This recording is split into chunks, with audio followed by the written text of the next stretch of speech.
Bon. Combien d'heures on a encore dans cette voiture? Un bon 2 heures si on se fie à la circulation. On est parti de Drummondville. Ça freine un petit peu les ardeurs.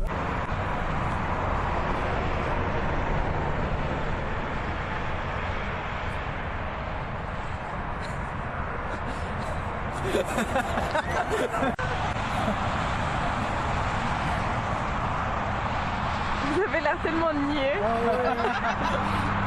On s'entend justement comme ça. Là.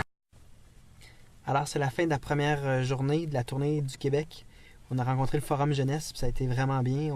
On a en fait le projet de faire un événement Génération d'idées le 8 juin, où est-ce qu'on va créer un groupe Génération d'idées à Drummondville, avec des gens qui ont gagné des prix avec le Forum Jeunesse. Lauréat 17. Oui, Laurier 17, non? Laurier 17. Oui. Alors, ça, c'est vraiment génial. Puis on a passé la soirée avec Jacinthe et Jean-Frédéric, qui nous ont invités pour un verre, puis on a jasé, puis c'était vraiment le fun. On a vraiment passé une belle soirée, fait que la tournée est partie. C'est la fin de ma deuxième journée de la tournée. J'ai pas filmé toute la journée, j'ai rencontré l'APEAS, j'ai rencontré Carrefour Québec International, j'ai rencontré le centre communautaire Drummond Sud, j'ai rencontré des gens au Loup-Babar pour trouver des artistes de la place. Mais là, j'ai arrêté d'arriver avec ma caméra parce que ça fait peur aux gens. Mais voilà ce que j'ai fait aujourd'hui. Ça a été vraiment une bonne journée. Puis en ce moment, je suis à Rose-Drummond. Je finis ma journée ici. En fait, si vous avez la chance, c'est vraiment intéressant. Il y a des fleurs partout. En fait, c'est plus pour faire plaisir à ma blonde qui est de l'autre côté de la caméra. Et ça marche. Alors voilà, c'est la deuxième journée.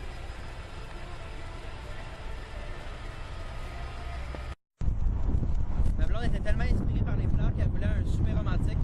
Fait que je l'ai amené au Rasputin. Au Rasputin. C'est bon?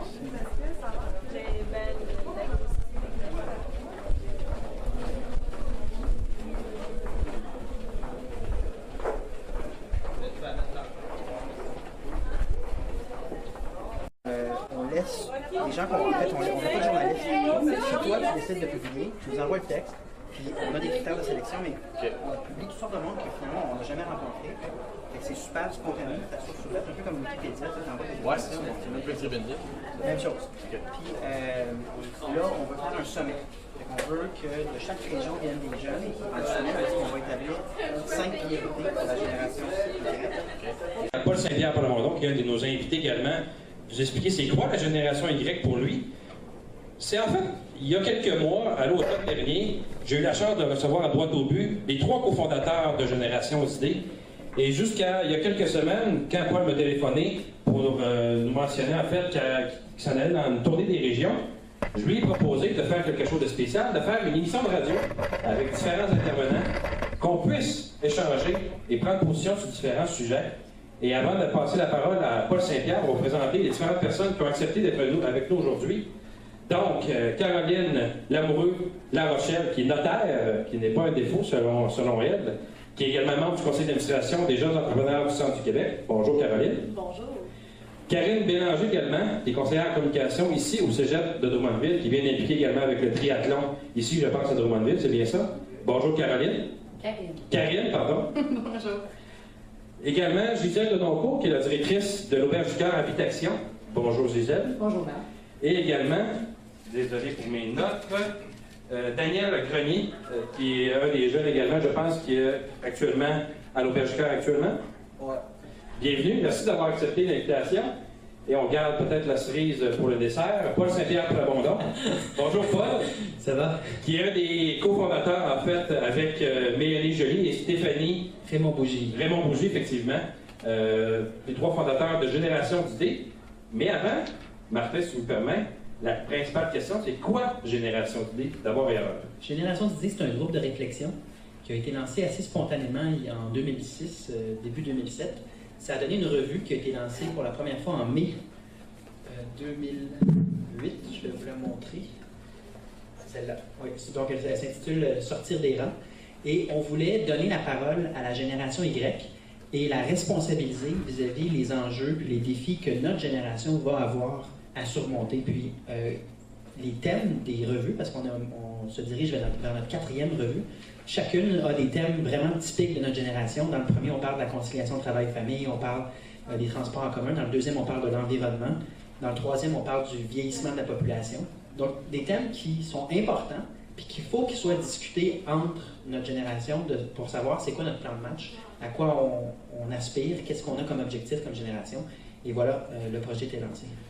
On va être pas mal moins payés. Est-ce que ça vous inquiète actuellement? Un peu, mais là, c'est faut alors faire de quoi, mais... Le problème, c'est que c'est pas quelque chose qui est dans ton visage à tous les jours.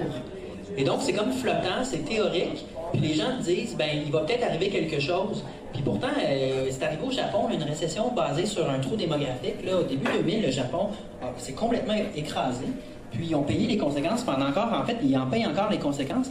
Puis, donc, le problème, c'est qu'il y a des enjeux qui te touchent personnellement. Par exemple, perdre son emploi à cause de la récession, la personne est touchée personnellement, puis elle sait que ça se passe.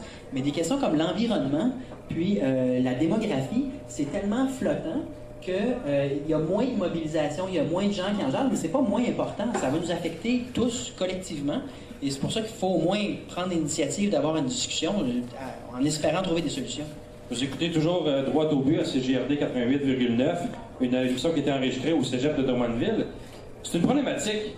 On ne parlera pas de la caisse de dépôt qu'on a vécue il y a quelques semaines. Mais serait quoi la solution? Est-ce que c'est actuellement les baby boomers qui devraient payer davantage pour leur retraite qu'ils vont prendre dans quelques années? Quelles sont les solutions? Je pense que la première solution, Marc, selon moi, c'est tout d'abord d'en parler et d'avoir un plan d'action. On est capable, avec les études d'aujourd'hui, avec les actuaires et avec tous les chiffres qu'on est capable de sortir, on voit ce qui va arriver, on sait ce qui va arriver, et on peut se douter des problèmes qui vont subvenir au niveau de la caisse de retraite, bien sûr, mais aussi au niveau de la SAC. Il y a plein d'instruments gouvernementaux qui vont manquer de financement à un moment donné. Donc, je pense qu'il faut en parler, il faut avoir un plan et mettre un plan en place pour que cette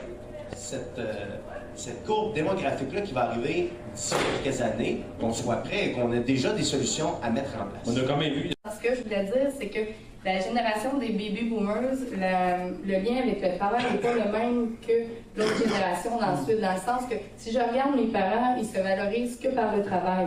Dans le sens que les priorités ont changé. Les priorités ont changé, tandis que maintenant, la partie du loisir a beaucoup pris de place dans notre système, c'est-à-dire ce qui fait que maintenant, les jeunes, souvent, on veut travailler, oui, mais pas trop, avec les conditions qui sont quand même assez élevées. On va en parler plus tard, conciliation travail-famille. Il y a tout ça qui rentre en ligne de compte, tandis que dans la génération des baby boomers, eux autres, leur vie, c'était le travail. Mes parents sont encore comme ça, ils ont 65 ans. Mais est-ce que